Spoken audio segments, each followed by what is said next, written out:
us against any direction.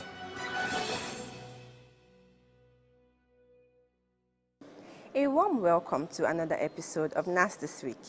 I am Eboesomi Sharon. We begin from the House of Reps on a sad note, as the House on Wednesday urged Usman Alkali Baba, the Inspector General of Police, to direct a thorough investigation into the alleged gruesome murder of a young woman, Ummulkulthum Buhari, in Kano by a Chinese national, Geng Quanrong. Ummulkulthum was last Friday night allegedly stabbed to death by Quanrong, who alleged that he was deceived by the deceased, who was his girlfriend, and promised to marry him, but betrayed him even after he had spent so much money on her. What could have happened if the same thing happened in China, where Nigeria does this kind of thing? It will not only affect the person who do it, but it will affect the entire, even black race that reside in that country. So I'm urging the relevant authority to ensure speedy justice to this our lady, so that the culprit can be brought to book and ensure timely justice, so that the family and the entire people of Kano and even the nation at large can have a relief of what actually happened. Thank you, Mr. Speaker. The Deputy Minority Leader of the House of Rep, Toby Okechukwu, has dropped his ambition to recontest to return to the Green Chamber on the platform of the Labour Party. He said communication had been sent to the effect to give leadership of the Labour Party. Speaker of the House of Representatives, Femi Gbajabiamila, has said that it is not fashionable to expect the federal government to fund political parties at this critical period of Nigeria's democratic advancement. He made the remarks while receiving a delegation of the Inter-Party Advisory Council at the National Assembly in Abuja on Wednesday.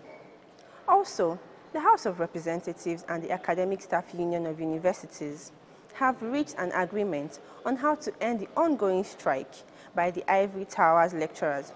Femi Gbajabiamila, Speaker of the Green Chamber, said, Because this is not an issue that is peculiar or started with this government. This is an issue that is recurrent with successive governments. And if we just use a band-aid approach and just address the short term without addressing the long term, it's going to rear its ugly head again. And we're just going to be kicking the can further down the road. So, what I'm here to seek, what is the barest minimum that Asuu is ready to accept, knowing that you must shift ground, knowing that government must shift ground. It's not just Asuu. Both sides must shift ground if we're all interested in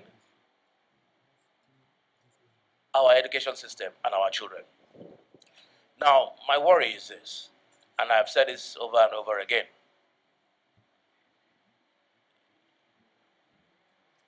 Most people are with you. Most people are with us. No matter who the player is. But there's a tendency, there's a possibility, and I don't want that to happen, where something is so protracted, you now begin to lose the argument or lose the plot, like they say. It happens, it's a fact of life. You start off, you have very noble intentions, and there's nobody that can fault that. Your intentions are so noble, it's not for you. It's not for you, it's for our children. But whereas you can start off, I mean, they say the road to heaven is paved with good intentions. One can start off with that. But at the end of the day, as you go along and you remain intransigent or inflexible, there's a tendency that people get tired and they begin to look like, hey, listen, guys. I mean, enough is enough. We've heard you, but let's shift ground. Let's accommodate one another. That's why it's called negotiation. And with this, we draw the curtains on today's episode.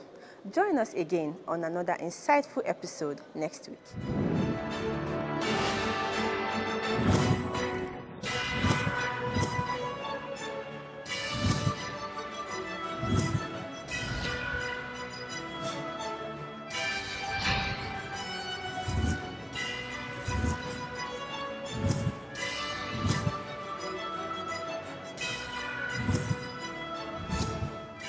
Those against any direction?